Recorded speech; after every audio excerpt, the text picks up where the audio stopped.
Well,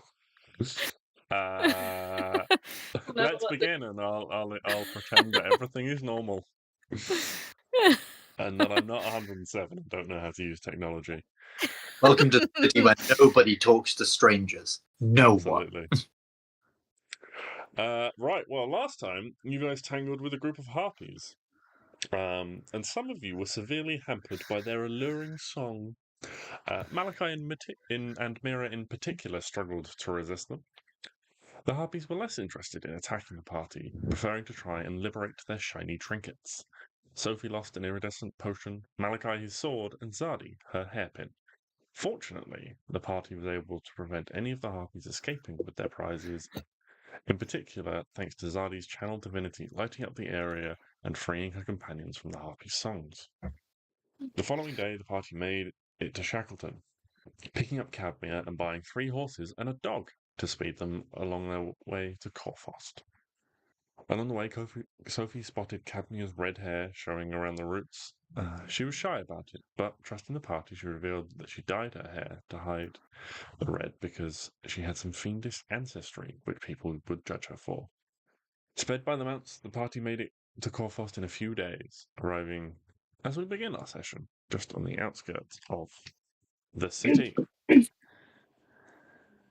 So, as you approach the city, you can see there is this big tower in the central district with 2 pier-like protrusions that come off it for airships and things. And as you get closer, you can see that there are 2 lines of people lining up to enter the city. One is slightly longer than the other.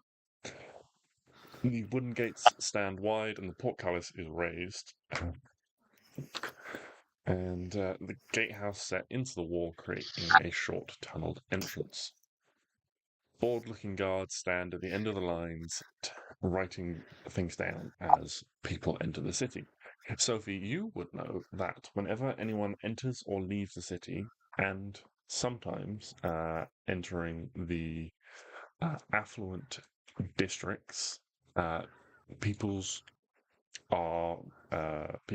names and reasons for being are recorded. This is just to create a record so that if there are issues with crime or anything like that, the guards know who has come and gone. It is possible for residents and people to buy a fast pass, essentially. This has your details on it, and so you can essentially magically swipe your pass and it will automatically record who you are going in and out of the city without the guards needing to ask questions and take down your names. Like So a Disneyland. magical digital ID. Essentially, yeah, magic ID. Bloody Labour government. The students get one. You can buy one. So it's like at the airport when you scan your passport and Yeah. look at the camera. So it's up to you whether Sophie would have bought one or not. Probably. It's likely that she was going in and out a lot. Mm-hmm.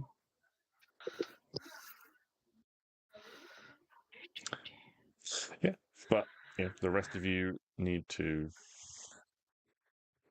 join. Well, Sophie, would you abandon your companions, or would you join the longer queue with them? I'll join the long queue. Oh, who stood in front of us? Just out of interest. Did I say hello? In front It's of you a long is... queue, got time to pass. Yeah, sure. In front of you, there are 2 individuals look to be a father and son, based on the family resemblance, and they have a wagon. They're sitting on the front of a wagon, pulled by a couple of oxen, and they've got crates and things piled up in the back. Okay. I walk around to the side and I wave at them a little bit, and I'm like, "Hi, what brings you guys here?" It's like, oh, well, you know, I'm a farmer, and this is my lad, and we're just bringing in a shipment of dried meats for the for some of the barracks here. Wow, and how did you find the journey? Where did you travel from? We got a farm about not too far down the road. Oh, amazing. And is that where you're from, or are you from a different city? Yeah, no, I grew up in the city actually. My lad Oh, was wow. my father was a shoemaker, but I didn't really enjoy it working with the Oh. tanning and all of that for the leather. So I set out to we owned some cattle and things like that. And when I grew up, I decided I was going to take some of the cattle and make a bit more of a meat business rather than a shoe business from it. Oh, wow. And your dad was happy with that? He wasn't like unhappy that you were sort of disregarding the family business? Oh yeah, well, I got 3 brothers and 4 sisters, and one of How them what are took their up the. You have names? so you have 3 mothers. Yes, Brothers. 3 mothers. No, 3 brothers. Oh, yeah, no, that makes And more sense, and yeah. what are your brothers and sisters' names? All of them. Oh, well, there's Antonio and Antonella, Are they Anthony, in the Italian mafia? uh, and then there's Peter, Priscilla, and Percy. Um, As this oh, guy's talking about family, Malachi releases the deepest and most agonized sigh of all time. And that's they're really creative names. Do your parents get inspiration from their own names? What are your parents' names? Oh well, my mother, she's called Winifred, and my father, he was coincidentally enough also Anthony. Oh, it sounds like you might be running out of ideas. Well, it's family tradition, you see. You name the eldest after the father, or That's if so it's the daughter, lovely. you name it after the mother. Of course. And I notice you have 2 lovely oxen here. What did you decide to name them? Well, you see, I let my wife name them, and she named them Daisy and Mildred. Daisy and Mildred. How lovely. That's just Daisy's this lovely one on names. the And left, yours, and he kind of reaches forward and strokes it. You see, you can tell because she's got the nice dark brown coat, and Mildred here is the spotted one. it's nice to meet someone who's just so talkative when I'm in a talkative mood. And what about your son? What's your son called? He seems a little bit more nervous. He's like, "Hi, yeah, I'm Jasper." Oh, wow. It's so lovely to meet you guys. Well, I guess we'd better get back to standing in the queue, but what a pleasant conversation that kept us occupied for a good few minutes. Yeah, no, during this time the queue has moved forward several people. There's only probably a couple of people ahead of you now. So in very short order, you you find yourselves confronted by the guards. This very bored-looking kind of pair of guards. One is just kind of sat down with this big book. As you've been kind of moving forwards, every now and again the book kind of glows, and it kind of seems to glow with this sort of golden light. Wow. But yeah, guard kind of just looking very bored, just like name. And like prepares to write Can down I the just name. flash my pass and go? Yeah. And he's like, oh yeah, and you can kind of wave to you. And basically, all you have to do is you have to press your pass to the book. Your pass glows, the Boom. book glows, and then your name appears. I glow. How funny would it be if they were like, "Oh no, you're in the wrong queue. You need to go to that one over there with the passes, and you have to go all the way back." Okay, I can talk to some people to keep you company. I wanna. I'm obviously not going to scan my pass and fast track. Hello, Mr. Guard. Did you say you need to take my name? God. Yes, please. What is your name and what's your business in the city? It's Mirror. What's your name? I'm Egbert. He looks a bit confused by the question. He doesn't look like he's used And to it. what's your friend's name? This is Martha. Oh, and are you guys from around here? Yes. We're quite busy. There's got people to get in. So, what is your purpose in the city, please, Mirror? Of course, you would be busy. That makes perfect sense. I'm here traveling with my friends. We're on business of the order of someone. The Precepts Order. We're on business of the Precepts Order. Also, I work for a sanctuary, and I'm looking after some sick animals in the city. Okay. All right. Well, good. Thank you. Next. Malachi, here on business. Okay. What sort of business, Mr. Malachi? Private business. I get same as her. Okay. And then.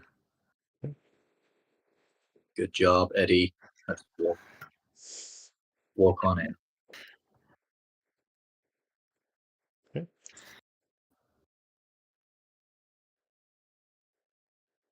Yeah. And then it's just Cadmia Yes. steps up. She gives her name, her profession as part of the Precepts Order. He's like, "Oh, certainly, yes, of course," and writes it all down. And she shows him like a badge from the Precepts Order. Yeah. And then it's just Zadi. Zadi. Yeah, walks up, introduces herself, full name, Zardras Willen Emma. Was that it? Hang on. Yes. I'm with those guys. Same reason. Okay. Thank you. Yeah, and you guys can gain access to the city. Nice. And when we enter the city, who do we sort of see nearby?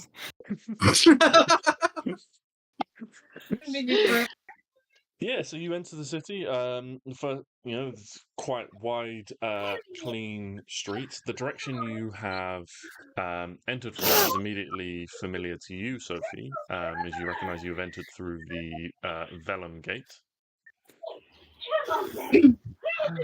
So you know your way around quite comfortably. But yeah, you've entered the city. There's kind of a row of houses on your left, and behind those you can see that there is a big, wide, kind of open green space, like a parkland type space, and things. And then off to the right there are a number of what look like lots of small houses and things like that. Further ahead in the distance, again on this, there's like a main thoroughfare that leads you right to the central district. And on the right-hand side of that, you can see some taller buildings. These are the universities, various universities and libraries and things like that. Big sort of, 3-4 stories buildings with lots of classrooms, study rooms, laboratories, that sort of thing. Nice. Fantastic. Right, where do we Anyone need to want to? Oh, sorry, go on. Sorry, where do we need to take the creature? Karen's like, that'll be the central district. We'll have the headquarters there. I'm not totally familiar with it. I haven't personally been there before, but it should be relatively well known. We should be able to ask around and find it pretty quickly. But I know it'll be in the central district near the Magistrates buildings and things like that. Sophie, did you say you have spent some time here? Do you know where those sorts of buildings are? Yeah, Okay. do I? I mean, yeah, you would probably know where some of those buildings are. You wouldn't have frequented them regularly, but the Central District, I Kentricross, know them. is where most. It's also like the main shopping district, so it's where the biggest markets are and things like that, and where you get. When you're staying, where you'd get like food and clothes and that sort of thing. The only thing it doesn't really do is it doesn't do school supplies because they have basically all been located in the Vellum district because they want to be as close to the students as possible. So if you need like school supplies, scrolls, inks, those sorts of things, they're generally found in Vellum. And then anything else is generally found in Kentricross. Yeah, and then if you want to go kind of partying type thing, that is Sidagos, which is the rougher district, which is actually outside the central district wall. And then there's kind of a middle and an upper class district as well, if you're looking for the finer things. Mm. Right. Shall we dump this thing first, and then we can do more fun stuff? Yes, I do wish to do some light reading if we could make a pit stop at the library. Oh. Absolutely. Sign me up. Sounds good. There is a specific book I'm looking for. Ooh, Mm. excited. Okay. Let's dump this thing. Okay. So you're going to Central District first to get rid of the creature, Yeah. or okay. Yeah. Yeah. Okay. Well, Sophie, you can lead the party to roughly the right area. And looking around or asking around, whoever wants to lead that, you can either look around and make an investigation or perception check to try and find it, or if you want to try and ask people, you can make a charisma investigation check to. Oh my goodness, yeah, let's ask some people.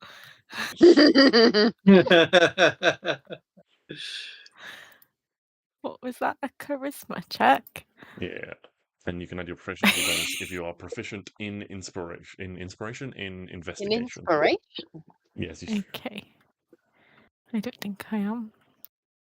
Ooh, I'm That's proficient okay. in investigation. But So- Malachi doesn't like people, so.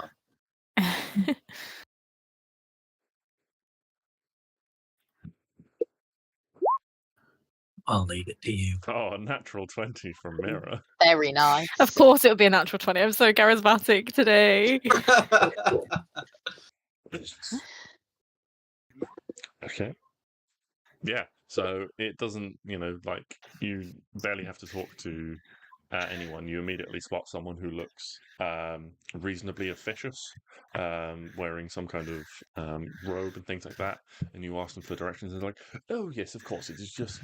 You're actually very close. You're just 2 streets over, and then it's down there on the right." Thank you so much. You've been so helpful. I didn't catch your name.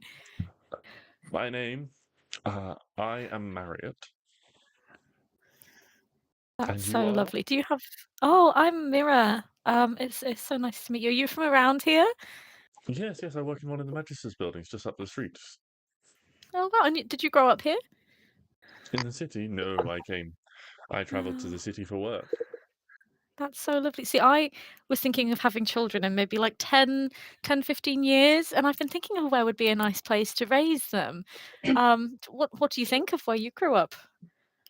It was very nice, but Oh. not a lot going on. I grew up in a small town a little to the north of here. But, the city was much And better. what was that town called? Oh, it was such a little podunk town. We didn't even have a name. Of course it didn't. That doesn't surprise me. Little at town all. didn't have a name. God. Well, it's been so lovely to talk to you. Thank you so much for the directions. If I get lost, I'll just ask someone else and also ask about their life story. Well, it was lovely to meet you. Do you think So you'll be nice in the to meet city you. long?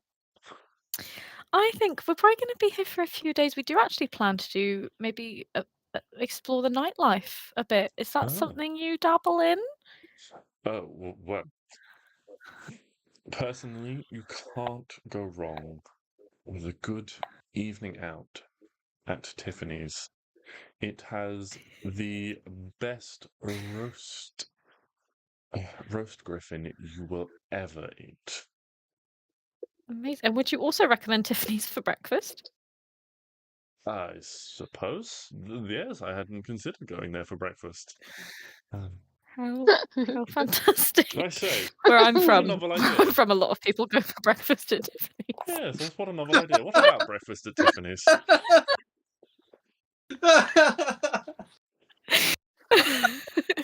Yeah, I think I remember that film actually.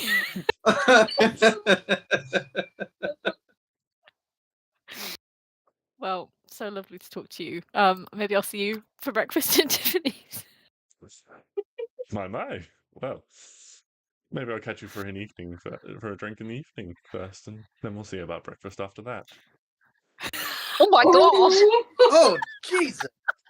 Uh-oh. Well, that's a natural 20. Okay, yeah, my friends are waiting for me, so I'm just gonna head off. Yes, Yeah. flirting is the way to shut it down. I'll go to Tiffany's. Everyone in the city is now super thirsty.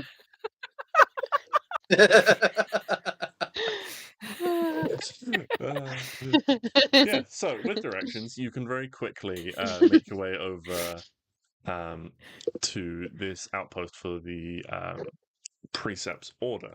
It is a relatively small looking building that, just very regular with a little slate roof and things. The only thing that kind of makes it stand out is that there is this kind of swinging, almost like a pub style sign that projects off, that is, like on an arm that comes out from the wall.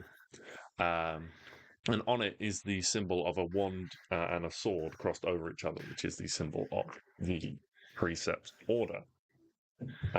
And etched in gold lettering underneath it is the phrase Magni non sunt vires. What language is that in? That would be... let's go with Elvish. Elvish. Okay. What does it say? It says magic is not might. Fun.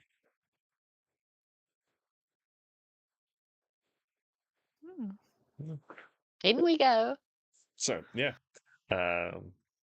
You make your way inside, into this sort of small kind of entrance room, where there is someone kind of, just kind of sat at a desk. This, say, kind of black-haired, dwarven individual looks up as you enter.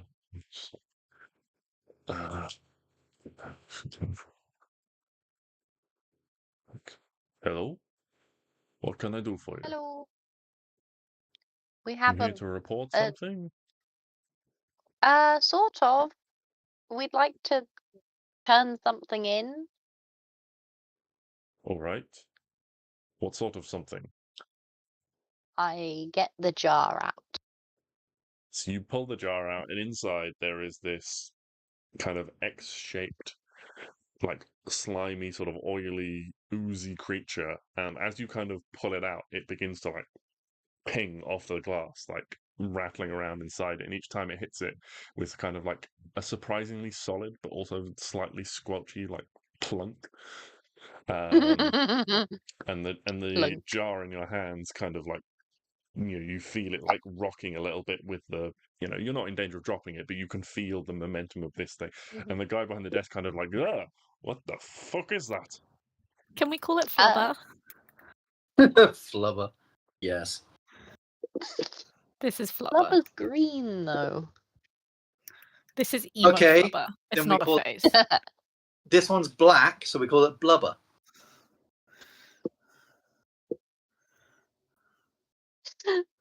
Yeah. Right, this is an ugly thing. Blubber. Where the fuck did you find a creature like that? It was inside of a man. What? This is all getting...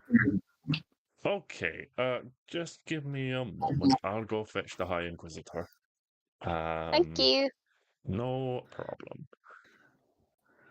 And yeah, he quickly he kind of, he like gets up from his chair, walks briskly towards the door. You hear it shut behind, and then you just hear as he clearly runs frantically on the other side of it. Nice. Like, whatever this is, he's like, but yeah, couple of minutes go by, and you hear the sound of 2 sets of footsteps approaching. Out walks the dwarven clerk from behind, who goes and settles himself kind of behind the desk, as well as this very tall, well-dressed individual. She's wearing kind of long, like purple and black robes, clearly a mage of some description. And yeah, but it's this tall, high up figure. And she, steps forward and says, yes, Athos here tells me that you have brought in some kind of strange unknown creature. Yes, look. Years. It's Flubber. She kind of, like peers down at it. She reaches to her belt and puts her hand into a pouch, pulls out some kind of like dust or something, and like basically mutters a few arcane words and blows it, and it basically like evaporates as she casts a spell on it. And she's like, how peculiar. Where did you encounter this creature? So we were all on an airship. The airship got hit by a bunch of asteroids, and these things in a much more grown form came out.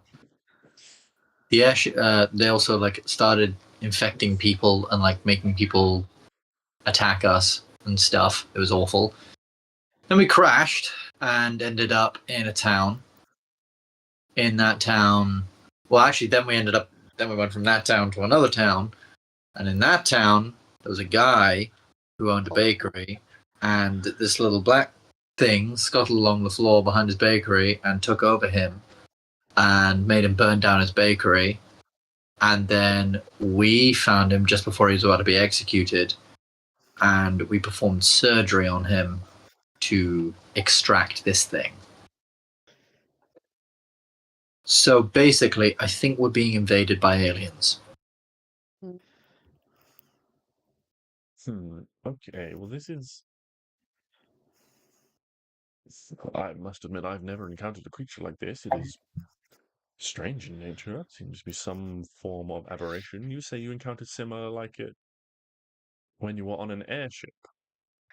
Yeah, and Yeah. Meteor came down and was like, pow, and then it was I don't know if like, there's been any reports of an airship not making it here, but we were on an airship that definitely didn't fucking make it here. I must say I'm not familiar, but it's something we can look into. Please, step this way. Were you all on the airship? yep. Yep. Okay. Yes, I have a lot of questions. Please, will you all kindly step this way? I think the best thing to do is to get you all to write down what happened, so we have a record of it, of all your accounts from your different perspective, and then I can ask you any questions after that. Is that all right? Yeah. Mm-hmm. Okay. Also, I don't wish to be rude, but do you all know how to read and write? Yes. How dare you? What a Do strange you know how to question. read and write? Yes, of course. I And do what not mean school to did you offend, learn that at? but not everyone who comes in to make a report, especially those who have come from outside the city, has necessarily learned those skills, and I didn't want to assume. That is You're very perfect, true guy. and very thoughtful of you. So the last person who came in here that couldn't read and write, do you know, like roughly how old were they? Well, I don't think that's relevant at this time. Please come this way. Rathos, if you could find some writing materials, I shall take them into room B, and we shall go from there. Who are you talking to? The dwarven individual who is behind the desk, What he is? jumps up. What's their name? I didn't ask. She's used his name What's your several friend's times. It is Athos. Amazing. Nice to meet you, Athos. He just kind of waves nervously, doesn't really take his eyes off the jar that Sophie is holding. I think if you ask a person enough questions, we might be able to find out their like fucking password or whatever. Got to go name a first pet, name, or mother's maiden name. We've been doing this at work. It's like this training where you do like a hacker simulator and you go on their social media and stuff. And then to get their password, you answer like, what was your mother's maiden name? What school did you grow up in? It's so funny. Yeah, social What would they have a engineering password to, though? is something that Yeah, let's become get social trained. engineers. That's my new talent. I'm very glad I don't have to What's- deal with customers and do all the like security checks every time someone phones up. Oh, yeah, we have one question that we have to ask people, and it's the easiest question ever. And quite frankly, if you'd stolen someone's car, you could answer it. So Is it what's your registration number? it's what's the make of the vehicle? Love we it. need to have the car. Mm. I mean, there's only so much you can ask people, but you know, like we ask people for. I sit with some of the customer service teams, and they ask people for the postcode. And it's like, Oh. if you're trying to impersonate a business, that is something you can look up because it's kind of, Yeah. if you're like a limited company or something, it's going to be readily available online. Or like a school, we deal with a lot of schools or doctors' surgeries. I used to get asked that when I had to phone when I was at Hollywood Bowl and I'd have to report something as broken and get like an engineer out.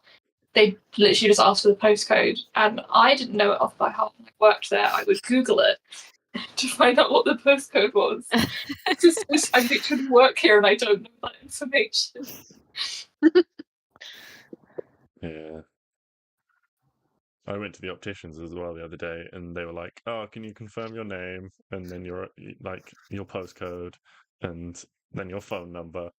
And there was someone else in the waiting room, and they were like, "Well, despite GDPR, I now know all that. everything about you." Yeah, it's so true. It's like, yeah, but I mean, yeah, I was like, yeah, there's only so much you can do. It's an open reception room. Like, what are you going to do? Take everyone into a private room to ask them their security questions?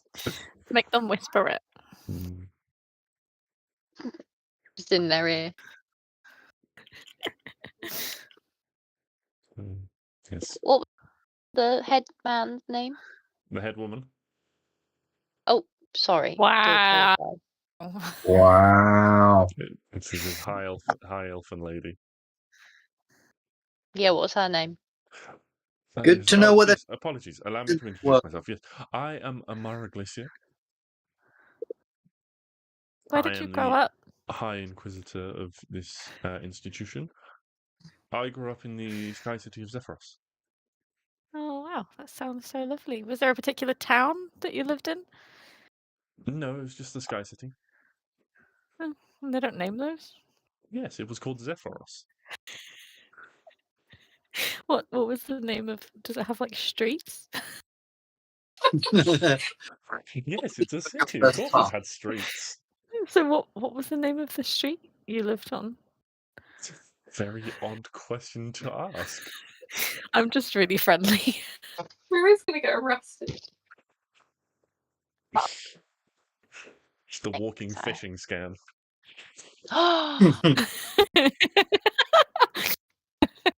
Do you have any pets? Yeah, so just this way, just down the hall here, Athos is getting some materials so you can all That's write where your pets are? statements. You can all write your statements. And you're basically led Guys, into no one wants to a talk very to me plain today. interrogation room type thing. And Yeah, this is where I'm going to interrogate the High Elven lady. and basically, like, he quickly like brings in some like chairs and some paper and some quills and stuff like that. She's like, yes, so if you could please all write down what you experienced on the airship and your encounter with this creature in between. In the meantime, would you mind if I took this from you, and she kind of holds her hands out towards you, Sophie, to take the creature. Oh yeah, take it. You want flubber? Flabber.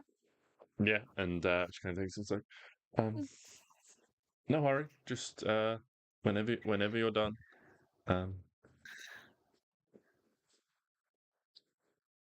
Yeah, and she leaves you all to write your statements. Basically. Cool. Mm. I So- write my statement really good. Yeah. The main question is. I want to write my statement, Yeah. but Sorry, also Karen. include like a lot of life story. It's going to take them a long time to read it. Okay. Nice. Okay. Mine's written like an essay.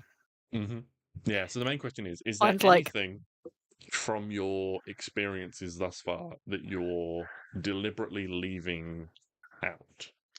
Probably the murder. Definitely the murders that Malachi Yeah, committed. that I was stuff. innocent, and I'm suspicious of Malachi, but he's part of my group, and I feel quite protective of them. So even though I'm suspicious, that's like for me to deal with and not the authorities. I'm Okay. gonna get you. All of the Uh, side quest bits that were yeah, I probably the main think- quest, but I don't think I'm gonna mention the fact that we. I mean, how are we gonna explain that we used all that magic to save a man from being hung? I think it's fine that we have magic. yeah, It's just not fine that Yeah, I felt like we Well, manipulated it. nothing. I'm not going to talk about when I lied about being a child therapist.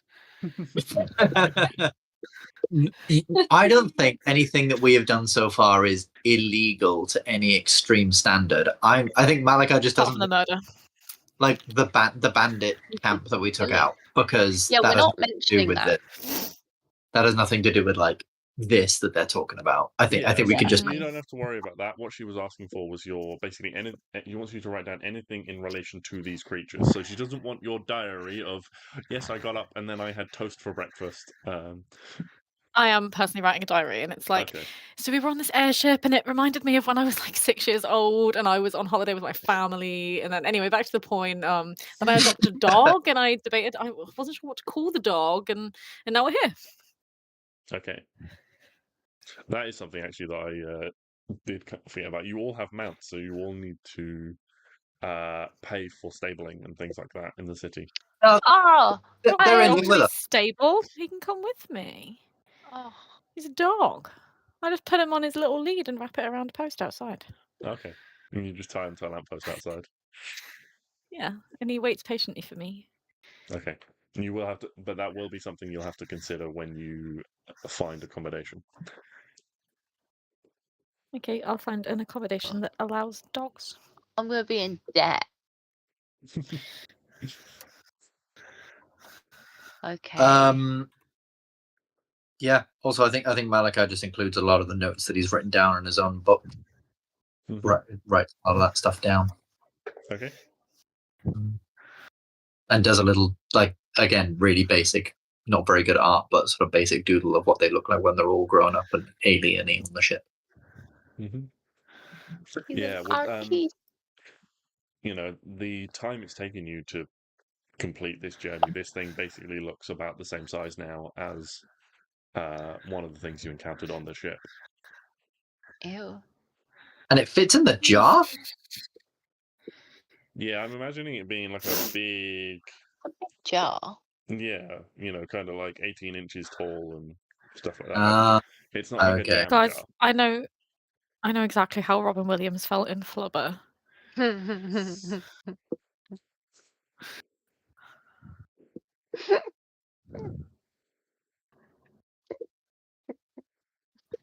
I love Flubber. It's so good. A great film. So, Um, yeah, after a little bit of time, when you've all had a chance to write down, I imagine Mira might still be writing at this point. She probably only reached day 2. I am. I'm quite a fast writer. Okay. Because I write a lot of like reports when I kill animals for the sanctuary. We have to report back because it's like a monitored organization. Mm-hmm. So I'm very fast. Okay. Yeah, but Amara returns. Yeah. Collects your statements basically as you've written them and quickly, kind of scans through some of them. So, yes, well, this is all very helpful. We can't say we've had any reports just yet of creatures like these, but if they have the ability to possess individuals, that's certainly something we need to be aware of. I have briefly checked our archives, and we haven't got a record of a creature like this, but it might be there under a different name or description. It's like, Did you read my report? she hasn't read it cover to cover. She basically scanned through them all. Did you see the part where I spoke about my friend Willow Bark? Yes, your friend Willowbark. I wasn't entirely sure how that was relevant to these creatures. I mean, he's a creature, and this is a creature, and it just reminded me of him, and I haven't seen him for ages, and I miss him. I see. Is your friend Willowbark also an aberration? No, he's a wolf.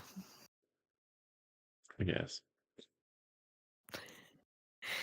I'm getting the feeling that you didn't like my report very much. I look like I'm gonna cry when I'm looking at it. Yes, I favour brevity and succinctity, and efficiency in my works. Anyway. Yeah, well, I thought I was quite efficient, but yeah, okay. That's all right. She doesn't seem to care. She just. Mira's crying as she walks away. I'm talking to Sophie, and I'm like, I had this friend who was a wolf.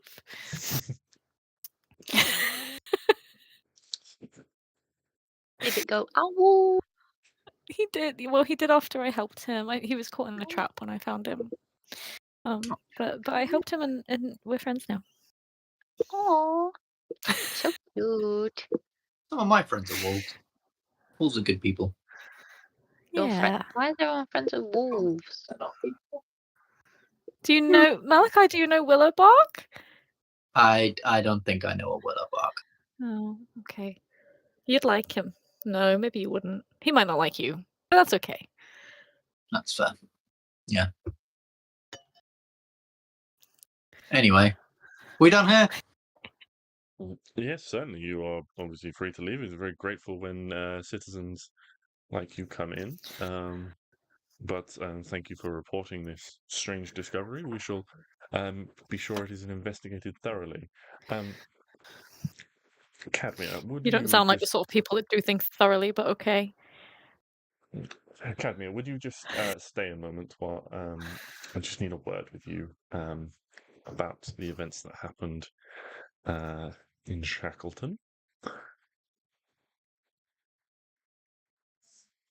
Cadmia just looks a little bit like, when it's basically when it's the same vibe as when you just get held back at the end of a lesson. Oh. And all your friends get dismissed. As we walk away, I'm mouthing to Cadmia like. So what are you guys going to do next? Where would you like to go? Are you going to hang around, or are you going to find somewhere else? I would like to take Lincoln Bark and go to the library, and I will tie him up somewhere closer to the library. Mm-hmm. Yeah. I will also go that way. Entirely unusual. There are a few people that you can see kind of moving around the city, leading animals and things like that. I don't know if anyone saw that. I was just slowly raising a rock ruff into view.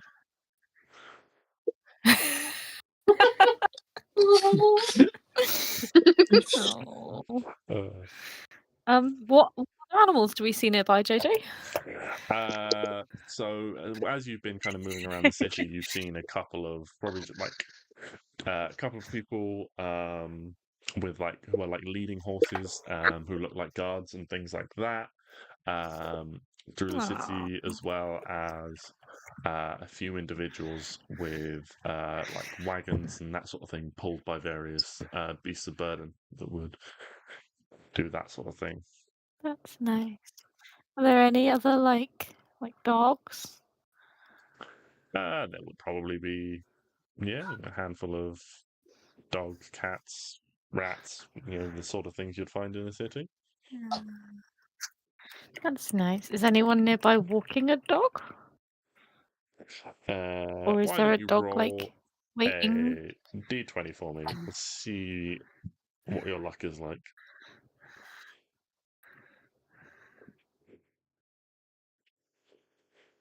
Taking its time.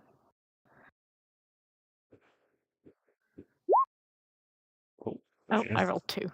Sorry, we'll take the first one. It's 18. Yeah, you spot you spot a man walking along. He's got this kind of let's say like small let's say sausage dog. There is a man just kind of walking along, and he's got this small sausage dog that's kind of walking along.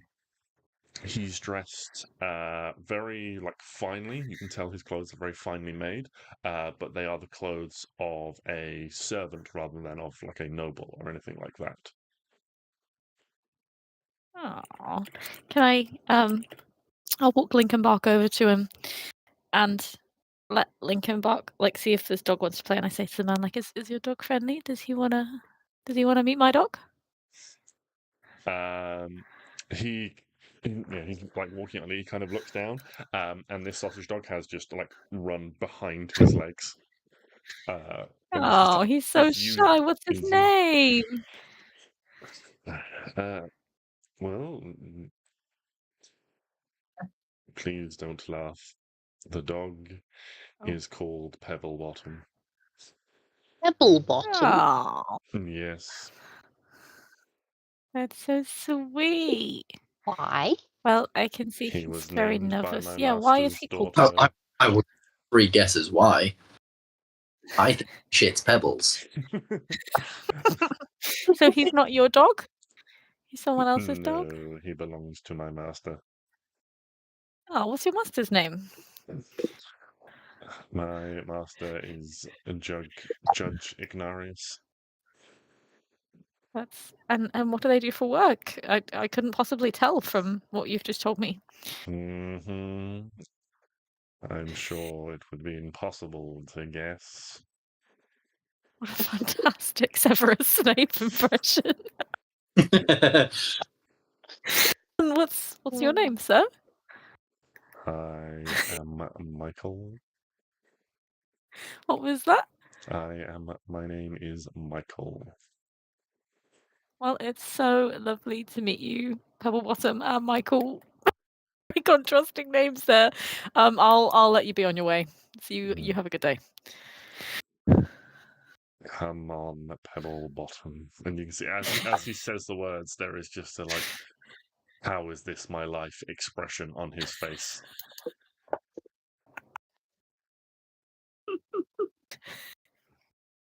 Come on, Lincoln Bark. Let's get away from the weird man and this weird dog. I can't be judging him when I've called my dog Lincoln Bark. I don't know. I think Lincoln Bark's better than Pebble Bottom. Oh, you want to know why the I'm dog's considering- called Pebble Bottom? Yeah. Because he's the got- fictitious judge I just invented on the spot has a daughter who called it that. I'm Dog considering Bark's adding awful. Lincoln Park to the soundboard, so every time I mention Lincoln Bark, we can all enjoy a bit of Lincoln Park. Okay, the important question is which song? There's only, I feel like there's one objectively most popular one, and it's got to be in the end. I was just thinking it would be like the opening, like 4 notes from Numb. All that. I found one. Yeah. So, Sophie, you're very familiar with the libraries and where they are located, so you can easily guide the group in that direction. Is everyone going to the library? Or is anyone would like to go anywhere else, or are you all happy to stay as a group? Fairly happy to stay as a group for now, just sort of checking out the city, as it were. Hmm.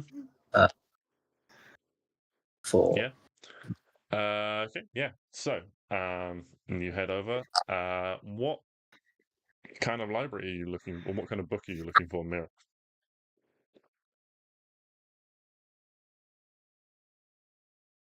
What was that? What kind of book are you looking for, Mira? Oh, I can't remember the name of it actually. So I want to go to the animal section, and can you tell me the first 5 books that I see on the shelf? Oh, for fuck's sake! Oh. Oh. Oh, I'm going to put notifications on Instagram in case you send me anything else in future now. It's not that you didn't see it. It's the fact that it was an unaccepted request. I will be honest, until you brought it up, I didn't even know I had a request. I told you, I'm 1,000 years old and don't know how technology works. Okay, maybe just the first 3 books. The reason it's important is because, Sophie, you would ask this because it would depend on which library you took her to. Ah, yeah. The animal library. And if it was because there are some that are more catered to the arcane, and some that are more located to things like history, and then some that are more located to things like nature. Nature, the animal library. Okay. So, did you actually want information, or would you like me to invent some book titles? I would like you to invent some book titles, please. I'd have the first few pages of those books ready in mind, JJ, because Yeah, I was gonna say, and I can't. Can I read the blurb? Because I don't know if that's the one I'm looking. No, I won't make you do that. Sure. Let's play the improv game. So one of the first books you find. So to get into the library, it's not like an official process, but that Sophie, as a student, again, you have a library card associated to your Hell student yeah. ID, basically. And the libraries are open to use, but you do have to sign in and out. Again, so you just have a record of who's coming and going, type thing. So you would all need to.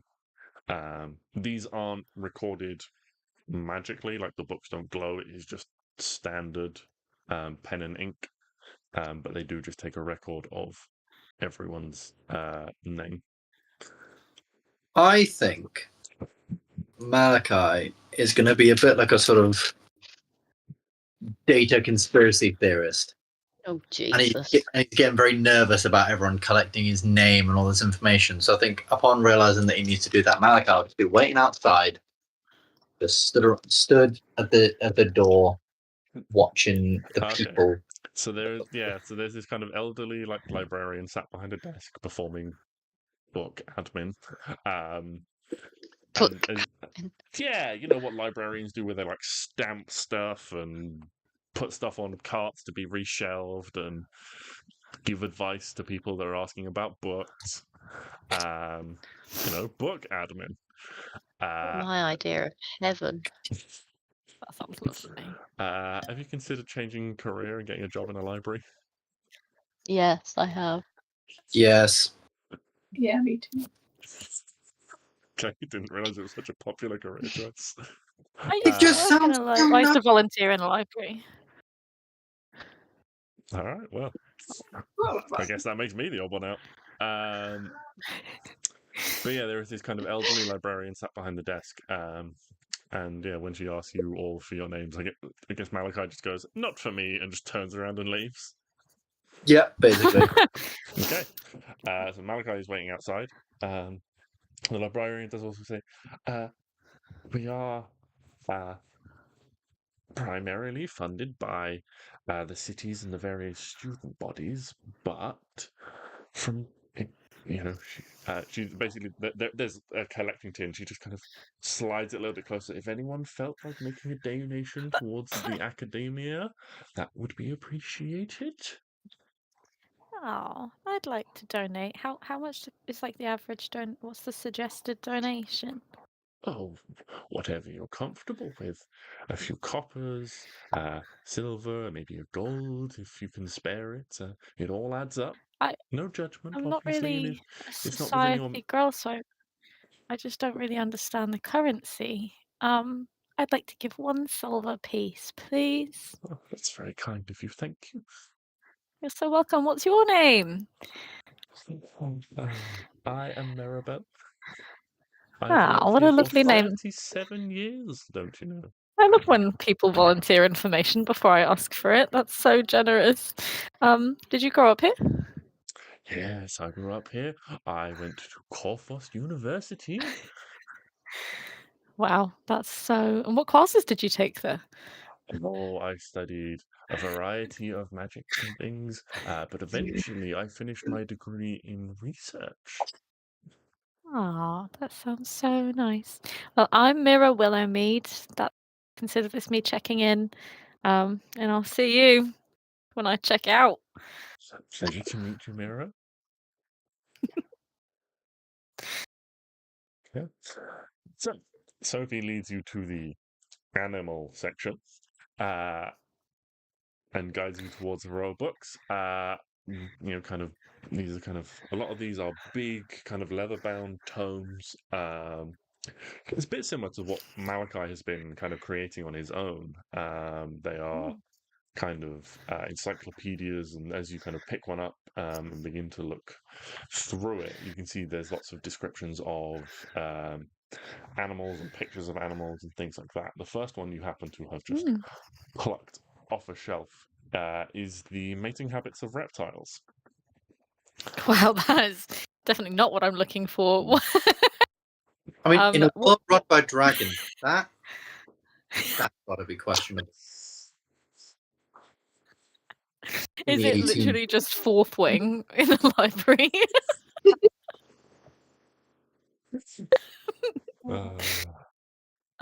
What's the next one, please? You pick one up that is 1001 magical herbs and fungi. That sounds lovely. Sophie, that's a tome that you're actually familiar with, as you have referenced it several times for various essays and things like that. It is not a signed reading material, but you have found it very useful for some of your essays and things. What? That's still not quite what I'm looking for. What is the next one? You find one titled Leaf It Be, which is... Leaf It Be. Yeah, it is an encyclopedia. Is that a secret message? No, it is an encyclopedia of the different types of tree leaves and how the different shapes and thicknesses of the leaf affect or have developed on trees in different climates. That's so interesting, actually. I might read it one day. It's not quite what I'm looking for right now. I'm more into like animals and stuff rather. So does the next book happen to be animal based? Back to the reptile mating, then it is. Is there one perhaps on mammals? One on mammals. Oh, now I was going to invent one on birds. Okay, so. I mean, I like birds. Birds and mammals are both just like a more warm-blooded creature. I'm a big fan of a warm-blooded creature. Okay. Yeah, you maybe as you peruse the shelves, one catches your eye that's a little bit more kind of dusty or earthy in color, has a slightly cracked spine, makes a little like the leather kind of squeaks a little bit as it opens. Clearly, not very a very popular book, but let's see if I can find what this place is called. Because let's reference something in world. Oh yes, the birds and you find one called the Birds and Beast of the Kaluba Flats. Sorry, about to say just it's the bird and the bee. You can combine one called The The- Birds and the Bees. That's ringing a bell. See, the thing is, I'm looking for this book because I'm pretty sure I read it a few years ago, and it mentioned something specific about healing a certain type of bird, and I actually needed it, and then I'd forgotten the book, so I want to reread it. I don't remember if that's quite it, but can you tell me what the name of the author is who wrote it? That might ring a bell.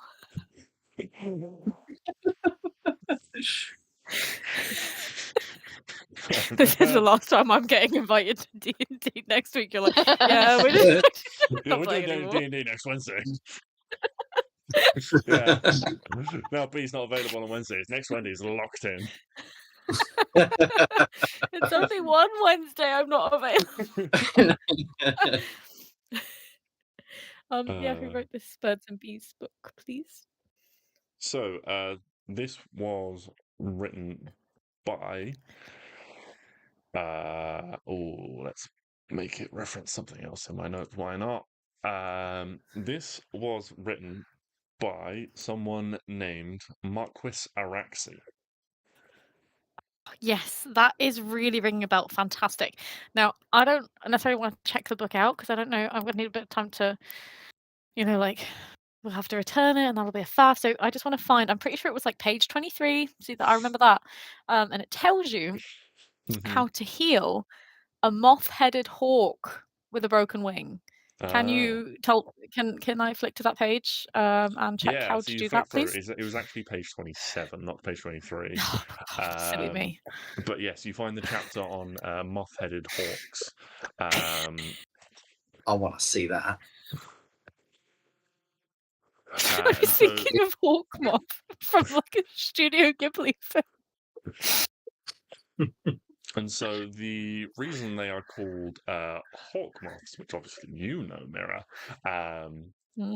is the fact that they, or moth-headed hawks, is the fact that they have these kind of large, like guiding feathers that kind of form a ridge over the crest of their head, that look like antennae of moths similar to the region.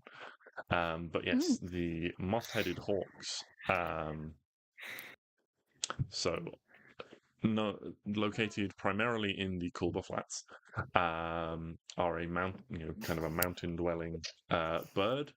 They are scavengers in nature, similar to vultures. But yes, I mean the material on how to repair their wing is very similar to other birds, but you have to be particularly careful because they have these very fine gossamer kind of membranes that form between some of their feathers on their wings that give them excellent like glide distances, so they can fly enormous distances on thermals and things like that with using very little energy. That is so interesting. I hate you for being so good at improvisation. I had 5 years of this. Dealing with these chaotic fools. This is the first time I've invented a species of bird. I never had to come up with quite so much all at once. To be fair, she's. That is brilliant. I don't need to necessarily check this book out. I'm happy to. I actually want to go check that Linkin Park's okay. Yeah. So I'll bid Sophie bye-bye, and I'll say bye to the librarian, and I'll go check on Linkin Park, who does now have an entrance.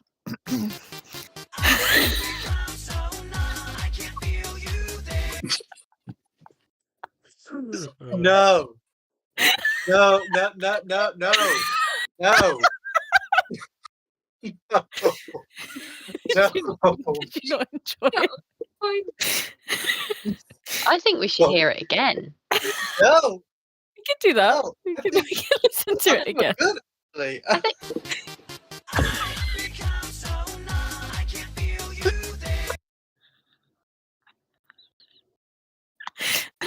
Yes. Yes. I feel like I need an edit that is just the picture of the Mastiff from the monster book with the saddle on. It's like hearing my childhood burn. That was awful. That was amazing. I don't know what you're talking about. Terrible. Well, JJ said that he was imagining the first few notes of Numb. Yeah, but that was more like the first few notes of the Vengabus song. It's like the weird I've music mashup. become so numb. Yeah, Oh. that is the Linkin Park theme.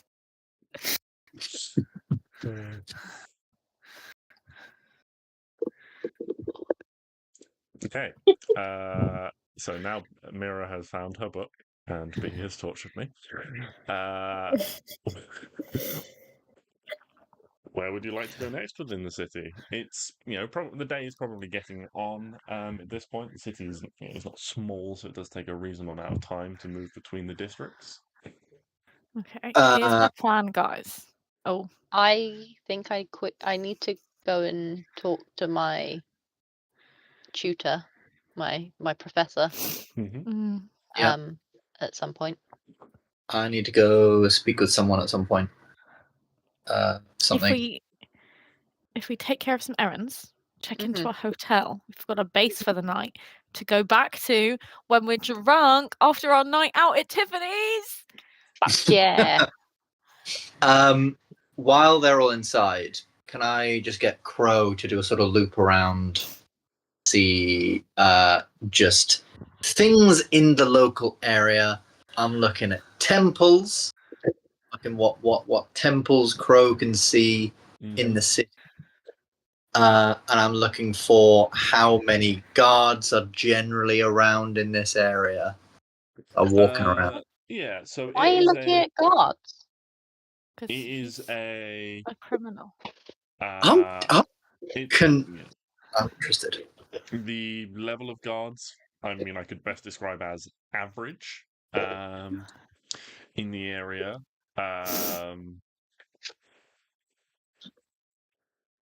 Yeah, there aren't many temples in your immediate vicinity. It is a lot of houses and then these big education, kind of campus buildings like libraries and that sort of things, and big complexes of classrooms and stuff like and lecture halls and stuff. No, like spires in the distance or whatever. So, looking more north towards the central district, you would spot a handful of spires and things like that, as well as across the city to the west, towards the upper districts. There are a handful of spires in that direction as well. Okay. Can I identify any particular gods' temples from those spires, or no? Make a perception check first. Let's see how well you can see them. 'Cause some of them are quite a ways off across the city. Let's see if there's anything close by.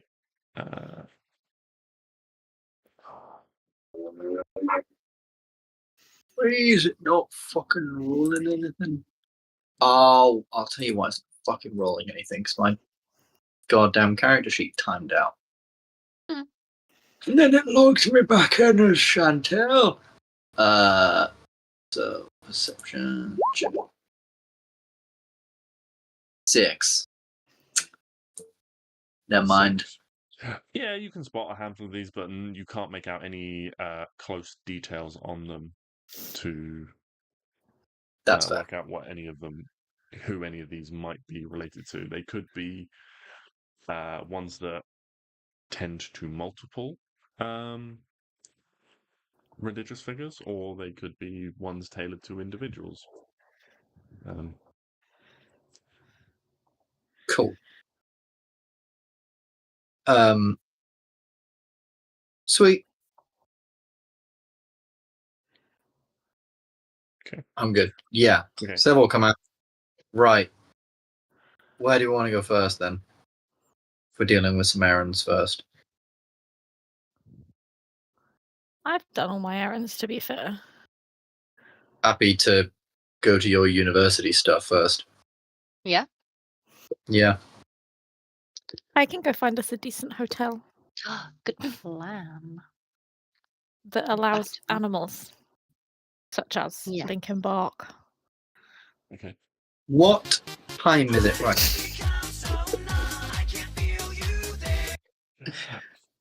What So time? it's probably around mid-afternoon. By the time you got into the city and the time it's taking you to travel between, from the Vellum district to the central district, have your conversation and do everything you need to with the precepts ordered there, and then travel back to Vellum. And Mira has perused the library. Cool. Sweet. To your university digs. Hell yeah. Okay. Yeah, so it is not very far at all. Given the library you are outside of, your professor generally holds his classes in one of the buildings relatively nearby. So it doesn't take you long to find where you normally have your lessons and lectures and things like that, and where the Dr. Oleander Phipps' office is located.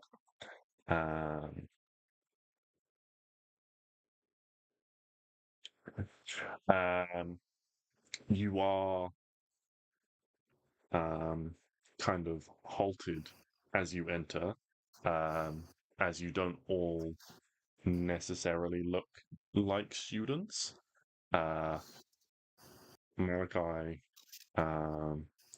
Mira, those of you who are kind of openly carrying swords and things like that, you guys are stopped on entry and asked your business.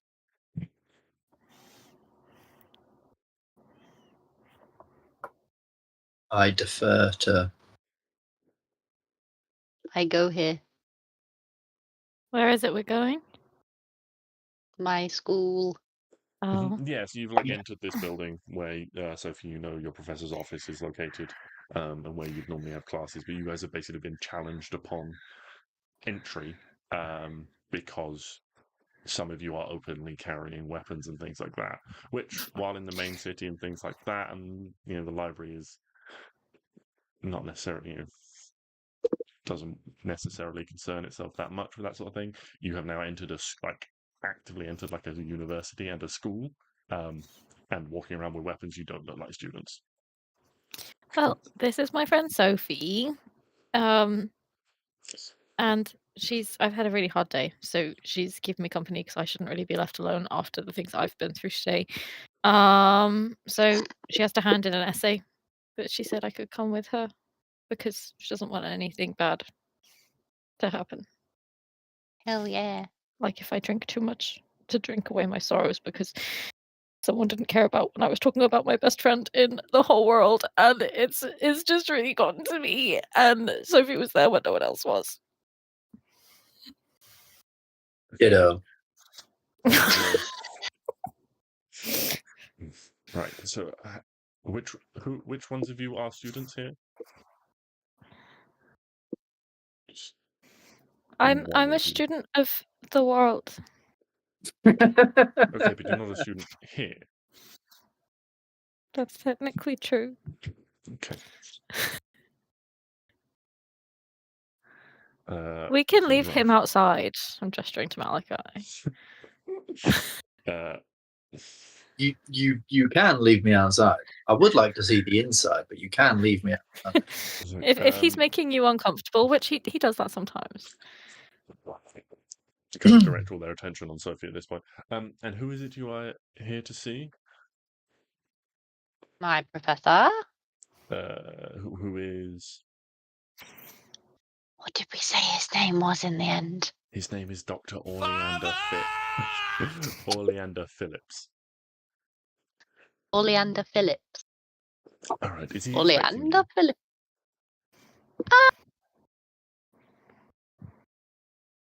Yes. Okay. Just He's for a always moment. expecting me.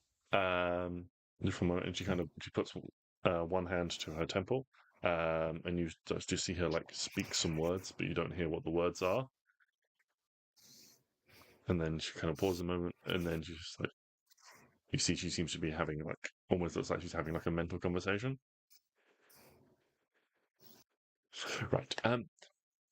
Okay. The professor will come down.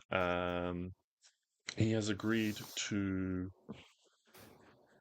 I can't think of the word.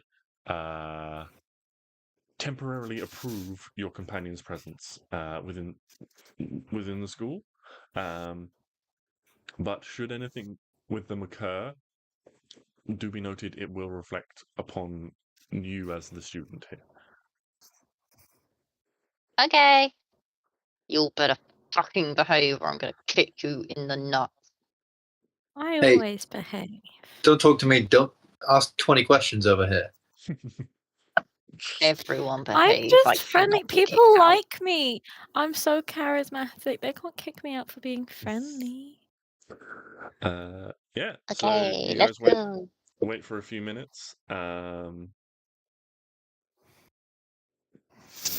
And actually, yeah, you guys can just make your way up. So if you can lead the way.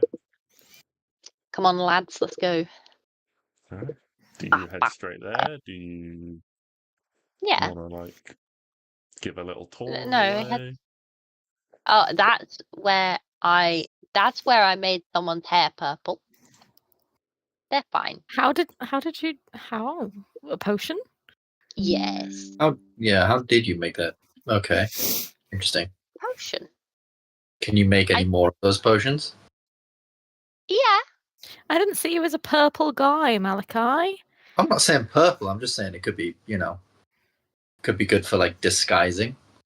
I mean, Yeah, they're easy. when we're infiltrating. Camouflaging in a purple forest. Easy That, peasy. there Just we don't go. drink too Spend much a lot of of time in it. the heather. If you drink too much of it, you turn like all purple and you're like a big blueberry. Wow. Interesting. Give him too much. Oh hell yeah. It's gonna be part of the Blue Man group. The purple man group.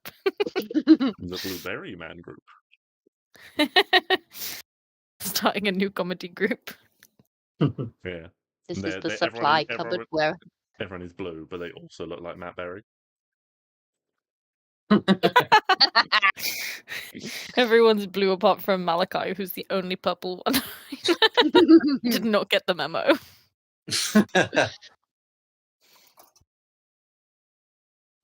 this is the supply cupboard where I found a student kissing a teacher. Very scandalous. Did you report? Did you use it as blackmail? Oh, hell yeah. I would hope so. And that's why you didn't get Extra fired credit. for dyeing someone's hair purple accidentally? Oh, that was on purpose. Oh. Well, I did it on purpose. They didn't know it was happening. Anyway, it's fine. What's like the age range of this school? Is it like a University. right? Yeah. So Sort of 8 plus. Yeah. Okay.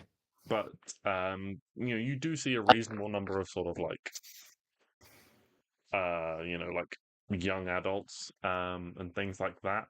The whole like city, not all the buildings in this area are like for education. Some of them are, like research and things like that. Because of the wealth of knowledge that has been gathered here.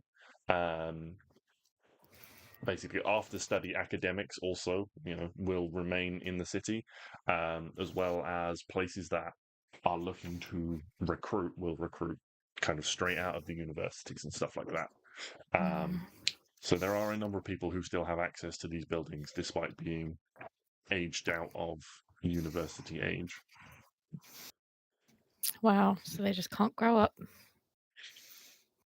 Yeah, some of them are on their Peaked third in high PhD. school. Some of them did a master's just so they could avoid going into the working world. Yeah, me too. I just wanted to put off a job for another year. Same. I didn't. I want it to work.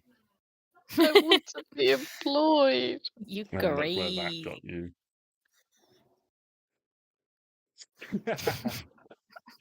But yeah, eventually, yes, you make it to this the office of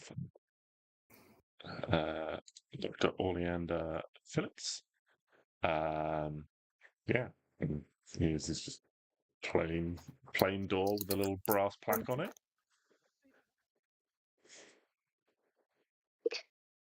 Knock knock. Knock What knock does the knock. door look like? What's it made of? Knock knock. It is made of wood. It is a plain brown wooden door. It has like 3 long kind of like decorative strips that run from top to bottom with a gap in the middle. So they're like That's long quite at the top nice. and like short at the bottom. I've just really Can been you taking an imagine, interest in like- carpentry. I cast animate object and I speak to the door. They Yeah, what's your don't- name? I know that spell. They don't get the ability to speak. Yeah, there's. Can we Unless make they've it do a changed dance? I can even play a song for it.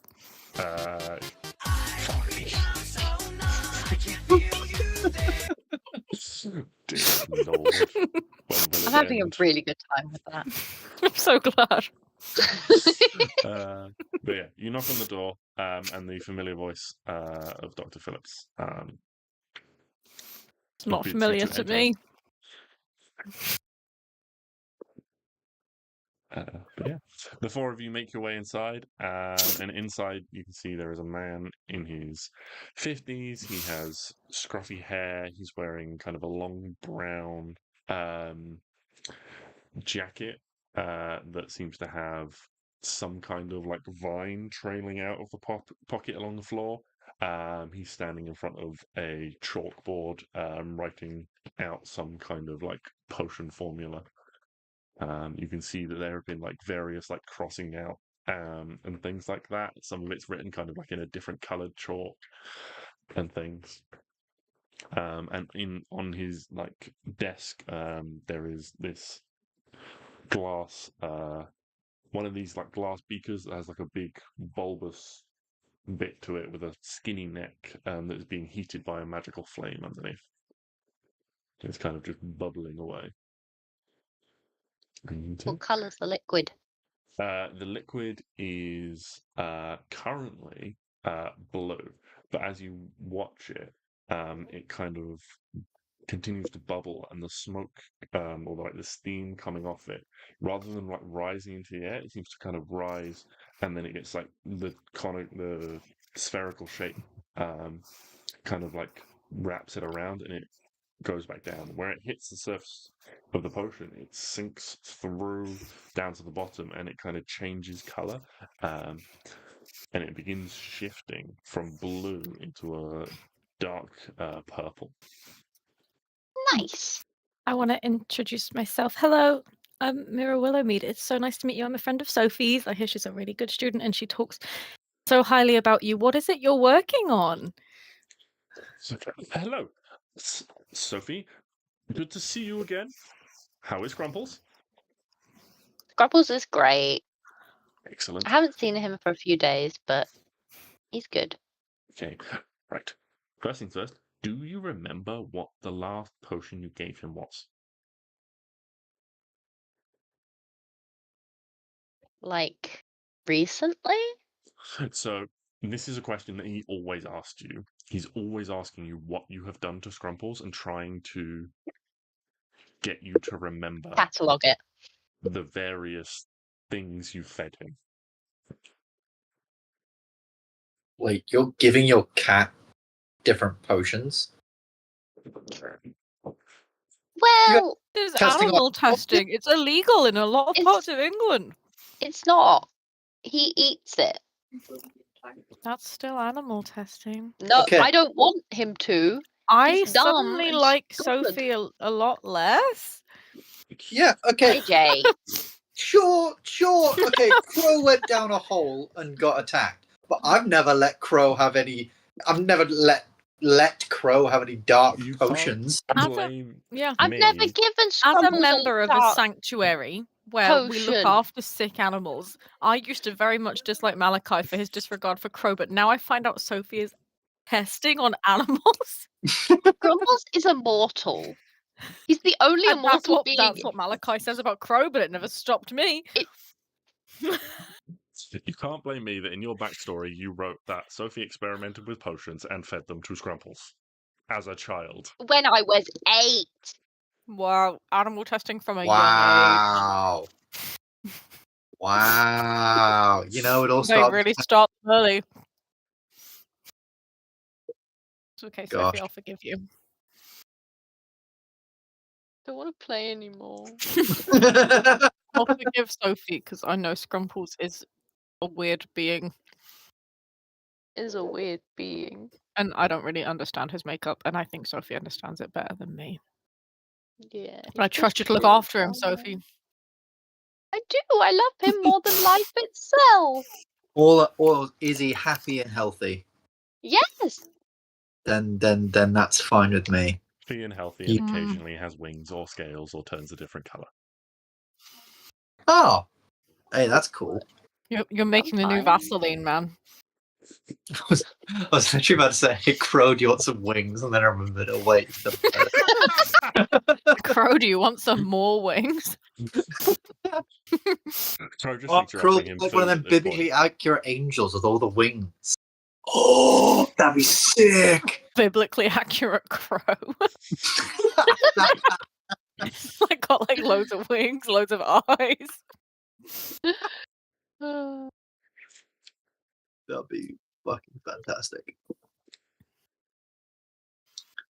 But yeah, Yes. So that's Nothing what it was. recently. okay. If you remember anything, let me know. I will. Wait, so where is? Because you've always summoned like I've Grumpy summoned. Junior or Yeah. Look at Yeah. Scrumples is at home. right. Okay. So, who are your new companions, new friends, people you've met on your travels during your time out? Yes. Yes. We All crashed these together. You crashed?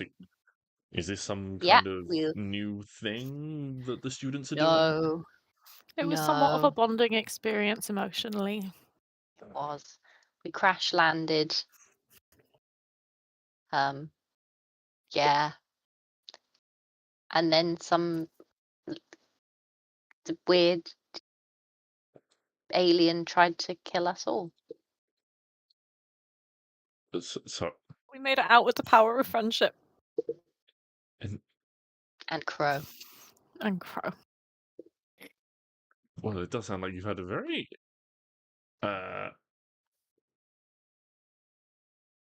let's go with the word interesting Mm. few months so far of your time out.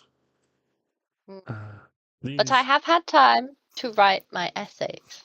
And Sophie has been doing a really good job with her magic, and she gives us potions to help I do. us Every day. every day. A question: when you say time out, was she like suspended, or do you just mean like time away? No, as part of the standard educational curriculum, some students choose to spend their time in the field. Those that have more nature-inclined pursuits, such as Sophie, can choose to spend their time doing external research. We think it helps broaden their understandings and puts their studies to the test in the real world. As a Some- student of life, I fully agree with that. Yeah, I agree with that.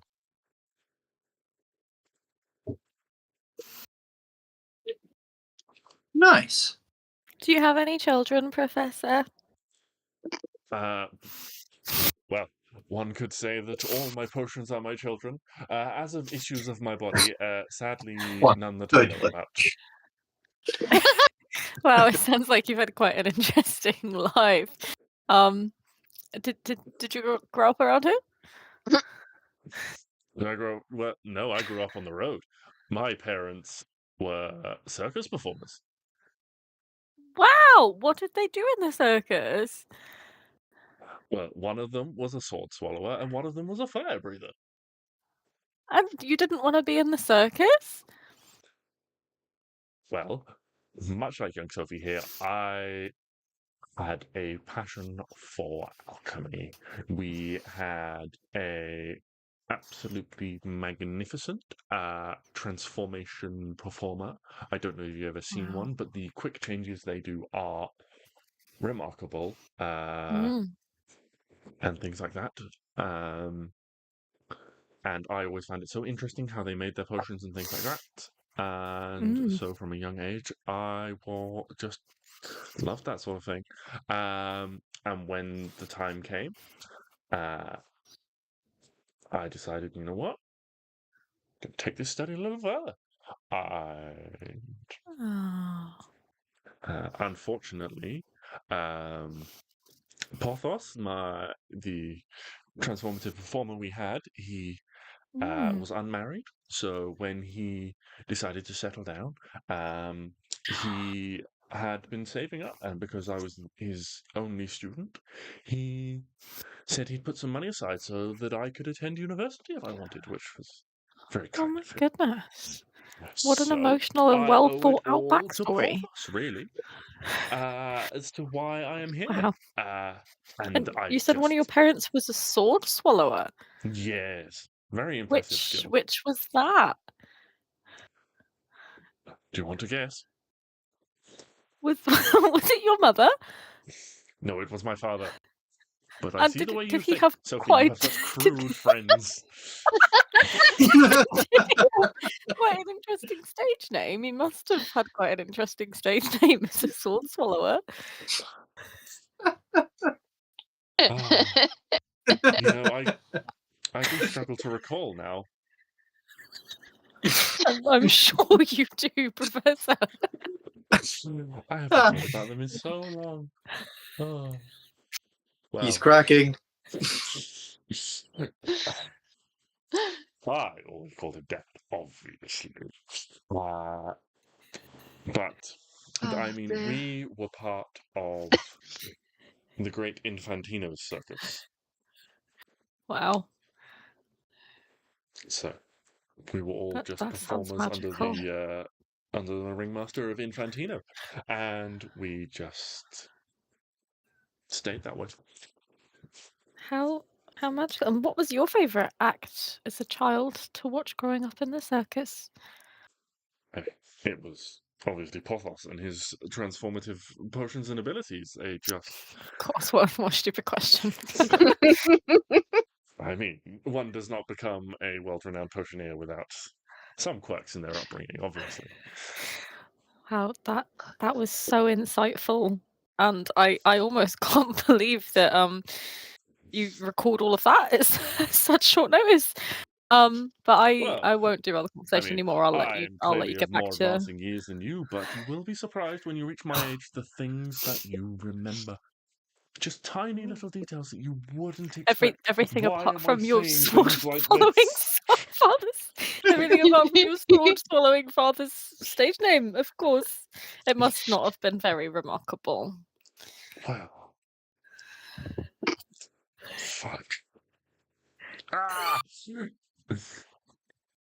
Oh.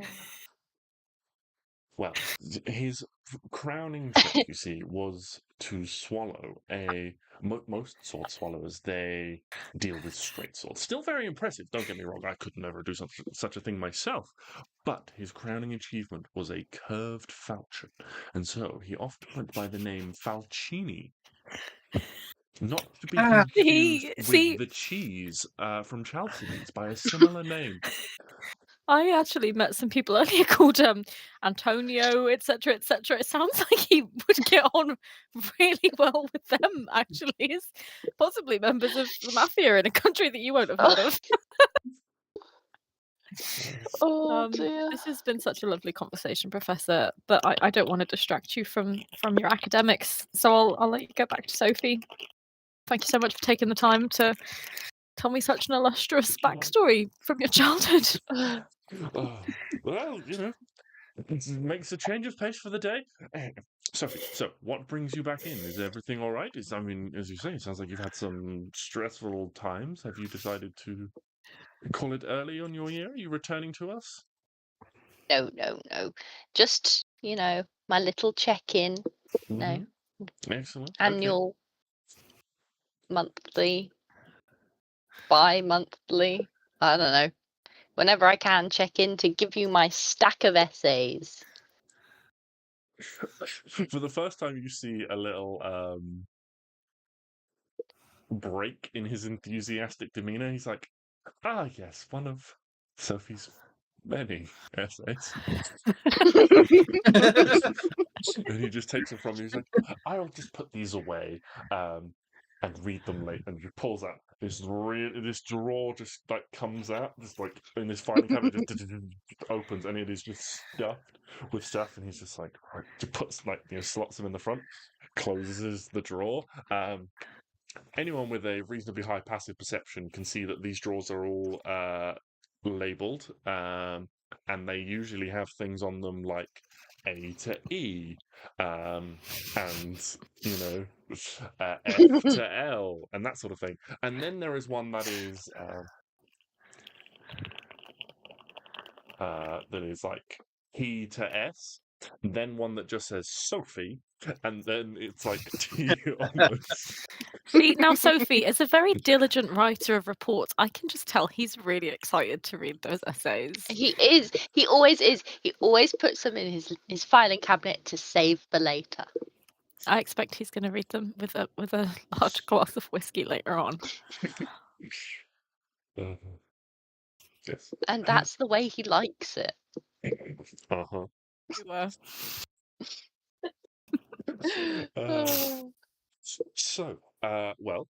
I shall ask the question I posed to you at the start of your travels. Obviously, you don't have to have an answer, but have you thought about what your focus is going to be if and when you return to us? Either a school of magic or a type of creature that you're going to work on? Or are you going to be more of a generalist, do you think? Don't With your know yet. background, obviously, with Scrumples, as you know, I advised, maybe my personal bias is coming in. The School of Transformation seems very appropriate for you. The types of things you like to do with your potions and have achieved. Let's not talk about the student incident. He kind of leans in, and in a stage whisper, he goes, "The little shit still occasionally sneezes purple." Good. But you didn't hear that from me. Nope. Okay, well, I was to say, no rush, but do consider it during your studies what school of magic you may feel is attracting you towards your potionary expertise, and we may be able to guide you more in that path so that those types of potions become a little easier for you. I can show you some techniques to focus on specific ingredients that are commonly used in transformation potions or abjuration potions or even divination potions, and you can potentially get a little more yield out of those ingredients when crafting those potions. Nice. I will have a think. I like to explore at the moment. Gather my worldly knowledge. Yes, well, as I say, by all means. And of course, the path of generalist is always open to you. You might find that is where your calling lies, or you might find it comes to you later.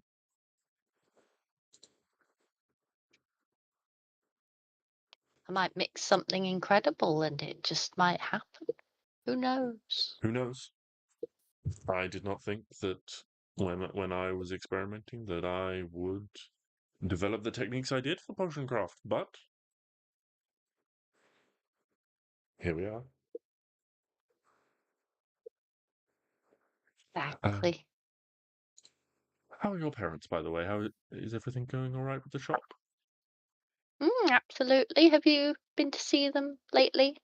Up on your rare potion ingredients? No, I've been quite busy. new intake of students and all that. But we do still get shipments and things from them. The mother did send me one of her home baked pies in the last delivery, or at least that's what her letter said. Someone, and I'm not quite sure who found the bastard yet stole said pie from the shipment. I blame the janitor. What kind Ooh. was it? I don't know. But Eileen does an excellent steak and kidney, as well as a magnificent apple. See, when they say steak and kidney pie, I've always wondered what kind of kidney. You don't Yeah, want to You know. would have Annie. to ask Sophie's mother what kind. Let's go talk to Sophie's mother. What's her name? Detour. Geographically, that is a long journey. Yes. Do you have any? Do you have a message or anything that you want next time I'm in contact with them? Anything you'd like me to pass along? No, Why are you I guys don't so in think touch so. with your mother? What? Sophie, he's shagging your mum. For context, What's this? Sophie's parents own a business where they deal in potion ingredients. I remember this. Right. And Okay. they are very good at getting rare potion ingredients I'm as sure well. I have some ideas on how Sophie's mum manages that. Look what my mother does. None of your concern. Who? Boobs. I said who, not what. Who? Oh, Ooh. What my mother does. Boobs. Well, you were saying that's how she gets the rare potion ingredient. yeah. No, Just- I just said who. That's how you get free drinks. No. My mother is devoted to my father. They're very happy together. Thank you very much. Oh, the Sophie trauma arc where their parents get divorced. No. Oh. Sophie's mum starts doing only witches. I don't want to play again.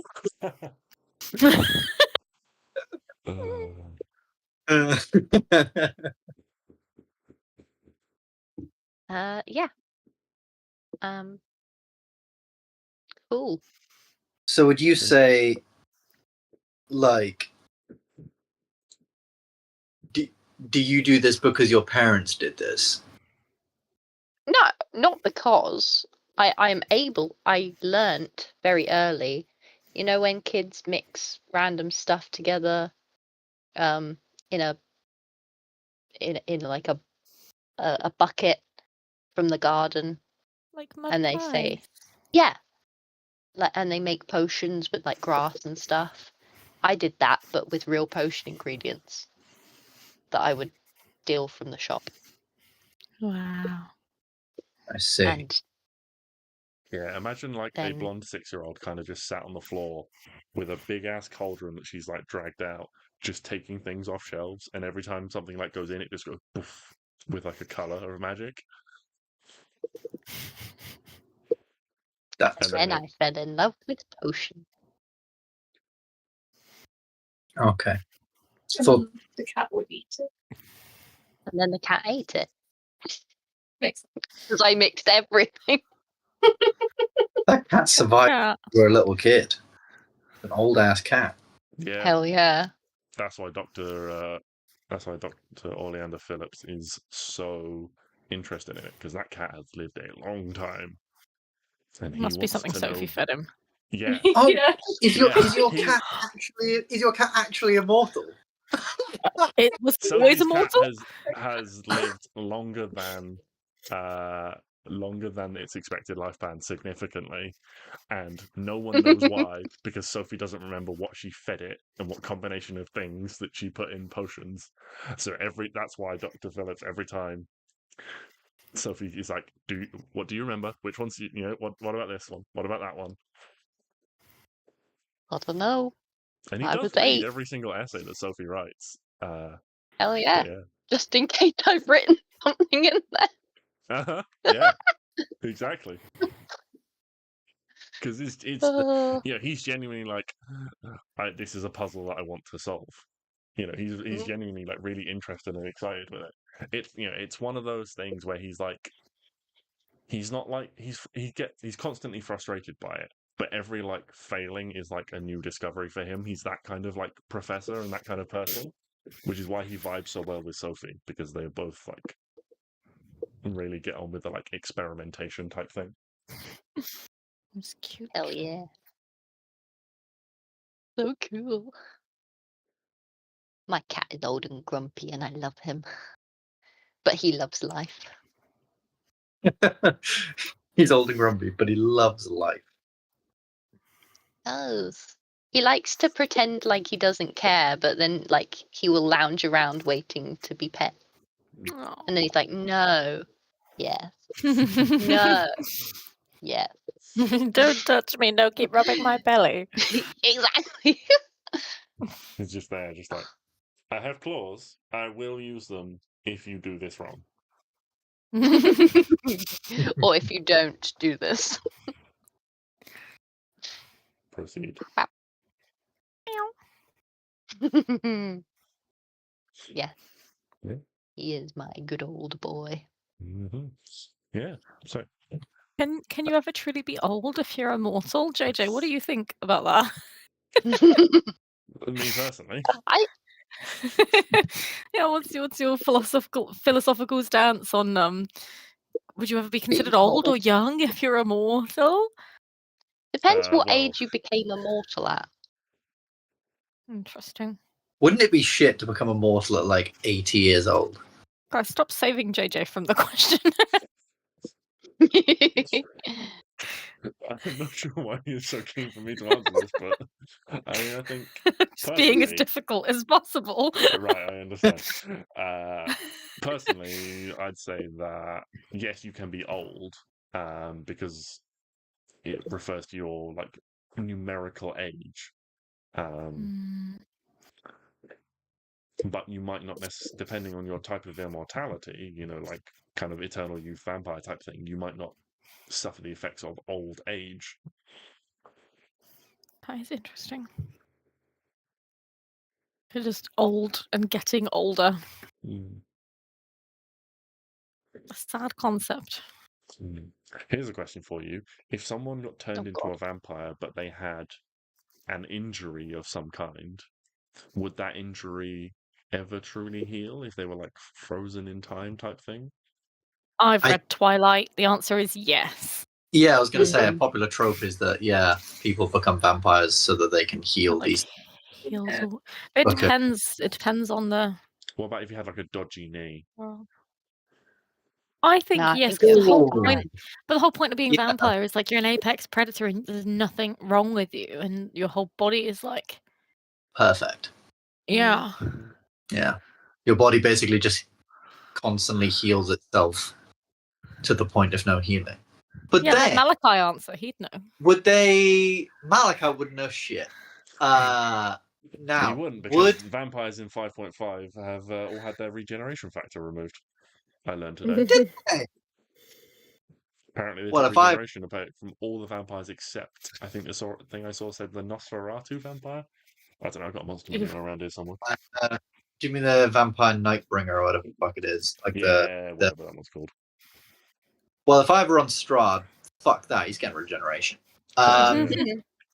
But no, I would therefore say that vampires have a lot of allergies because apparently it's not like confirmed, but that it's theorized that the reason we have allergies is because our medicine has basically got so good that our body has nothing really to fight. So your body basically creates something in itself to fight. And that's Are you What, trying to It what make can creates- yourself vampires be allergic to? They only drink blood. garlic? Dust. garlic. There we go. Vampires chronically What suffer if- from hay fever. Excellent. That's why they don't go out in the daytime. What if a human had an allergy, like Ben's allergy to wheat, and then you became a vampire? because it's not really something to Oh my heal. god, it would be so bad. Ben the vampire would only be able to eat gluten-free people. You'd have to eat all the other celiacs. It's okay, actually, because there's a lot of doesn't go in insufferable your people who are blood. gluten-free. You just have to go to America and then, like, stalk a coffee shop and wait for them to be like, actually, can I get that gluten-free? Okay, firstly, wheat doesn't go into your blood, and secondly, we don't sound like. I'm not saying you. I mean, you know those people who are like, Yeah. they can eat gluten and they're gluten-free by choice, which I think is insane, personally. Yeah. Yeah, Watch this be the one stream that goes viral and everyone's coming for me. Abby just gets fucking We gotta cancelled. track down that British girl that hates the gluten-free community. I lose my job, all my friends hate me. The worst like thing the is you'll Daily get Mail. fired by that 18-year-old will be the one that has to deliver the firing. Oh my god, he'll be like, actually, I know all about being gluten-free.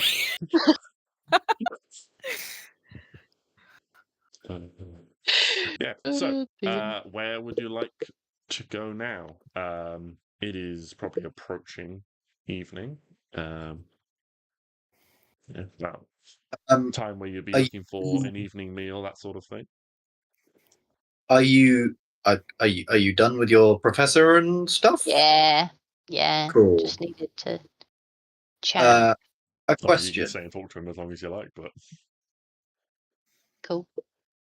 Sophie, a question. Do you know of a tavern known as the Yes. Broken Quill? Yes. I think so. Oh. Fantastic. I gotta go there. Fancy or a bit of a shithole? I have no idea. I was just told to go there, but I'm going to assume shithole. Okay, because there is a fancy one around the corner, or there is like a really crap one. Like sometimes people they use the same name, even though, but because they're not in the same part of town, they're still allowed to technically use it. Is that whole thing? Okay. yeah, Malachi So it's told, probably not the one around the corner. it was in the entertainment district between Velum and Sidagos. Oh, I know the one. That one. So, I know Sophie, that you know shithole. Oh yeah, yes. Fantastic. I got to go there. Do some talk to somebody. I guess you guys can come along. Cool, because they do great we little nibbly bit. The beer's shit, but the nibbly bit. That sounds fantastic. Fantastic. Yeah, and I definitely don't think we should be going to Tiffany's. No, we don't want to encounter that man. What was his name? Paul? Philip? I He don't sounded remember. he sounded a little pompous. He sounded like he. Yeah, Sophie, you know that there are no bars in the areas of town, or like no restaurants or anything like that in the areas of town where students usually frequent, called Tiffany's. He was probably referring to an upmarket, expensive place. Especially if he was talking about them doing the finest griffin meat. Not my type. Griffin meat. Ooh. Yeah, that's what he said. I bet that's bloody lovely. I bet it I tastes bet that is bloody. probably. I'm looking for like more of a rugged halfling. Oh, you'll find some rugged halflings. I'll take you. Come on.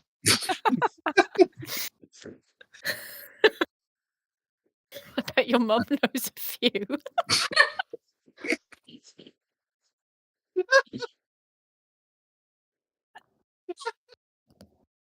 I don't think we ever established what race your parents were.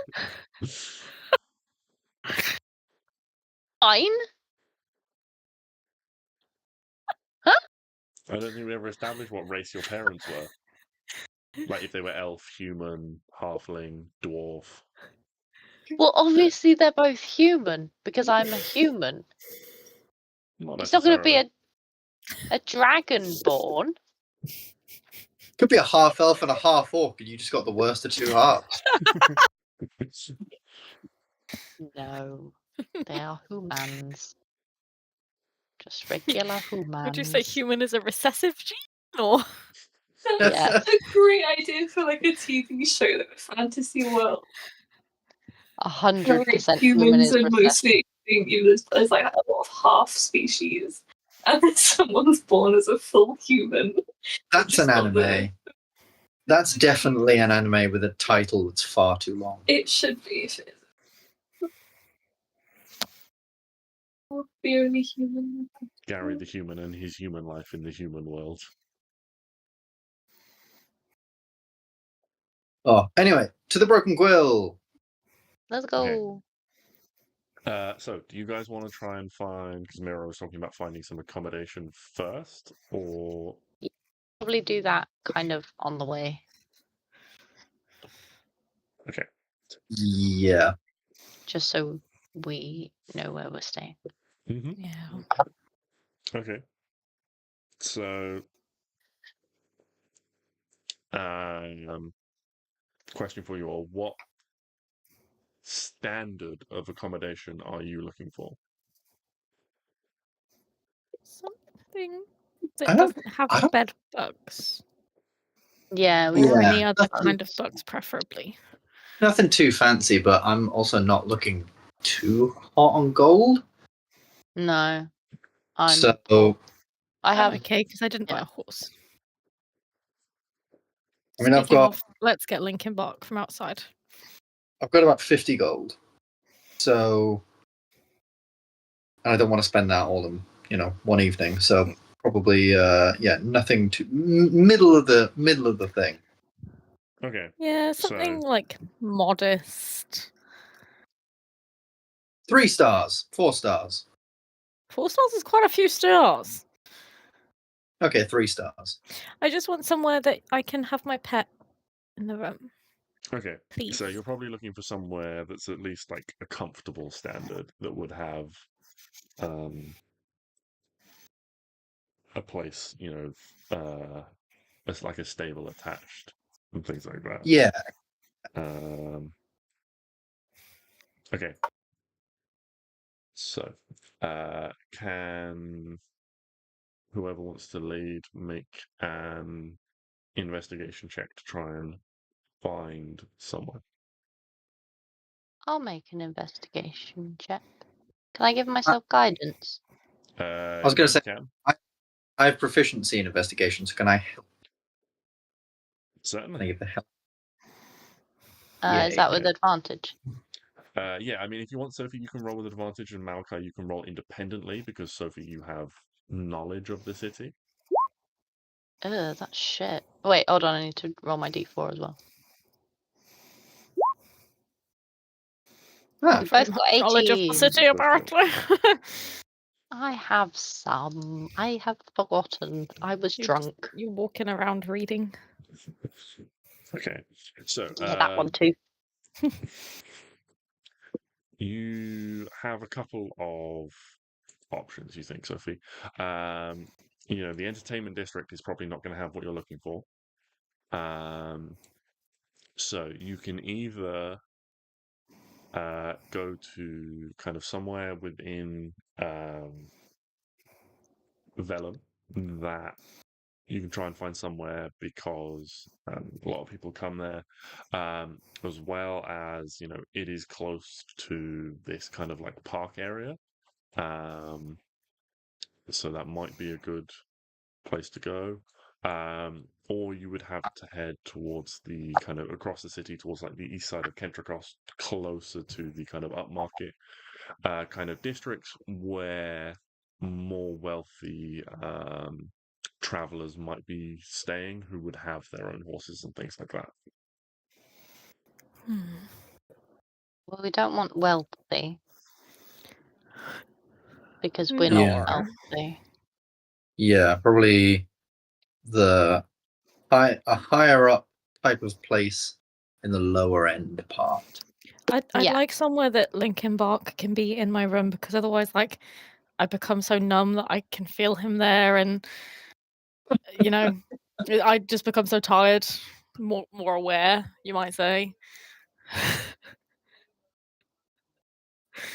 The good stuff. dear. Yes, indeed. It's the only Linkin Park song I know, so you will be free of this very shortly. Okay, so you manage to find somewhere that is. This is going to hurt you, Abby. It's called the Dog-Eared Book, or the Dog-Eared Pages. I know. You are. No. Yeah, that's criminal. Just do what I do and tear the page out once you're done with it.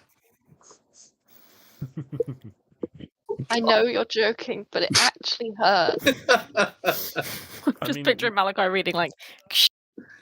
Yeah, I fully Obviously, that's insane. You just used ketchup as your bookmark. Oh yes, of course. Clearly mark every page as you read it so that you know you've read it. I personally just put it face down, and then just so I don't lose the page, I just really cram it against whatever surface. I need to hug one of my books and tell them it's okay. It hurt me to joke about that personally. If I'm done with the page, I just glue it to the previous one. And then put brick to make my book house. I just like rip it out, return it to the library, page by page.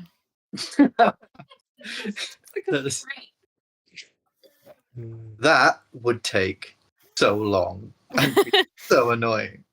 I put it in my scrapbook. Okay, so it is 1 gold per person per night, and then it is 1 gold for stabling as well.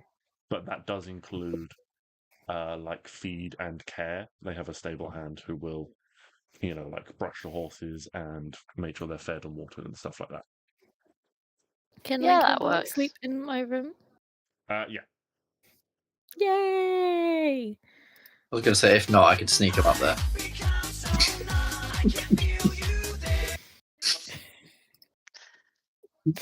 Oh, why is it doing this now? For some reason now, if we don't flick to each other's roll 20s for long enough, it just logs you out and logs into the other person. Oh, That's no. strange. And that's very annoying. It's not ideal. Yeah. So you can drop off your various animals things. Does everyone remember what their other than obviously Lincoln Bark, who has been mentioned many times? Does everyone remember what they named their Daisy Moo. Horse. Of course, who could forget the renowned name of Horse? And the lovely Moon. Okay, yeah, so you head off. By the time you've done this, the sun is kind of on its way down. It is autumn time and beginning to set.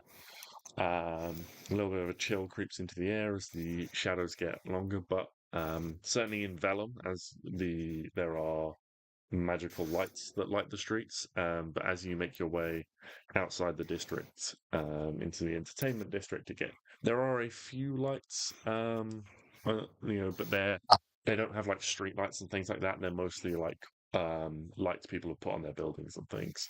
But there are quite a few people around. It is lively. Just a lively kind of friendly atmosphere and things. Yeah, Sophie, you guide the group, and you all make your way to the Broken Quill. Fantastic. Nice in my character sheet. When we find the Broken Quill, I'm going to use the light cantrip to just sort of scan the edges of the door or the sort of building. Do I see anything? Not on the door frame or anything like that. On What about the sort of like front, just sort of like the lower, near the floor on the front facing? No, the building doesn't seem to be marked in any way. But Okay, cool. Turn the light off. Head inside. yeah, so it is a kind of slightly low ceilinged tavern. Has big friendly bar on one side. There is a stage, like a small stage, on another side. There, which has basically like a chair on it, like a stool on it at the moment. One of those kind of like high bar stools. But no one is performing up there at the moment. You can see, kind of various tables and things like that. There are a few people like playing, already playing like dice or card games and things. And yeah, there is a couple of like dwarven,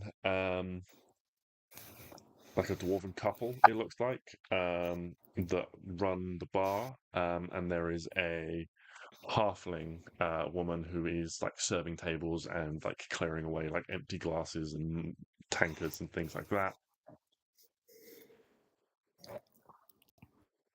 Okay. I think I'll just have sort of tell everyone. Right. You guys go find a seat. I'll grab some drinks from the bar. Back in a second. Yeah. And Thanks, Malachi.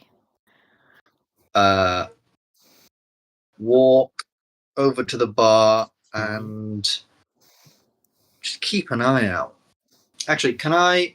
So I'm going to go over to the bar. Yeah. I'm going to, on the way there, just try and very subtly cast Detect Magic. Okay. Yeah, you cast Detect Magic. Do I see anything in here? So nothing like immediately stands out. There's nothing on like the walls or anything like that. The only thing that really catches your attention is there is a dice game going on, and one of the dice, or like one of the people playing it, has some magical dice. And you can see in front of him there is a substantially larger pile of coins than everyone else at the table. Okay. Interesting. What's your passive perception, Malachi? Just so I'm my aware. passive perception is it's pretty good. It's 14. Okay, that's not bad. We seem to have lost B, but that's okay. I'm sure she'll be back. Oh, sorry, I just had to go get something, and quite frankly, to be totally honest, I don't have trousers on, so I turned my camera off. That's fair. Okay, yeah. So you head up to the bar. Yeah, the man is this dwarven man is busy. He's like serving another customer. But the dwarven lady smiles at you, friendly as you approach. She's wearing, like a nice, like kind of sky blue dress, and she's got kind of like a homely looking apron on, tied around her waist and things like that. Okay. I'll sort of go up to this lady and I'll say, hi. Just what, 1, 2, 3, 4 pints of whatever for my friends. I'll have a think about what I'm going to have. Anyone come in here recently? Maybe looked a little shady or odd? She's like, yeah, certainly. We can get you 4 pints. What do you want? Do you want ale, beer, or cider? I shout, get the cider.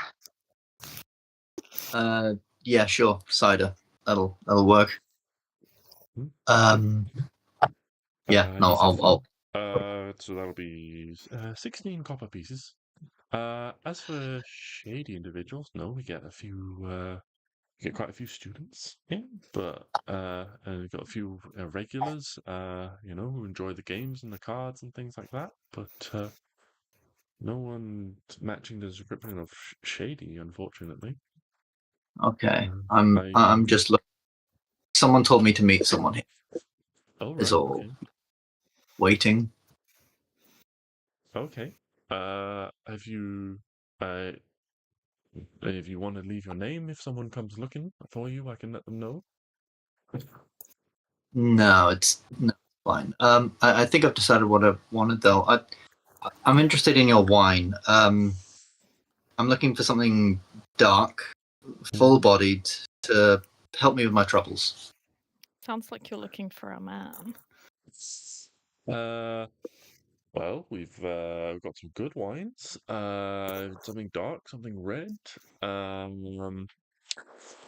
We've got a lovely Chalcedean red that's come in recently. If that's what you're looking for. Yeah, sure. Why not? Okay, well that'll be 18 copper pieces for you, the drinks for you and your companions. Sure. And I hand over a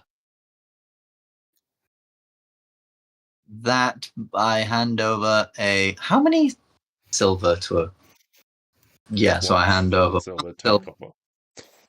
Yeah, 1 silver and 8 copper pieces. And that's me completely out of copper pieces. And silver pieces. Okay. Yeah, she's like, those will be just a moment. But I can see where your companions have sat themselves, so if you're welcome to wait. Otherwise, otherwise I'll have Leica bring the drinks over to you. Brilliant, thank you. And I walk back to the table, and I'm just looking around at stuff. I still technically have detect magic on, so I'm I'm gonna take like the longest loop back to the table. I'm walking like round in front of the music people, sort of all sort of around the bar. Even like stick my head out the front door and sort of look around the door and everything, and then walk back to the table. Yeah, no worries. So you guys make your way back. Because you take such a long kind of loop, as you're arriving at the table, you can see that it's basically the same time that this halfling barmaid comes up. She's got like red hair and brown eyes, and she's got her hair like tied up in like a braided ponytail, and at the base of the ponytail, Malachi, you spot there is a pin that looks like it has kind of wings coming out of it.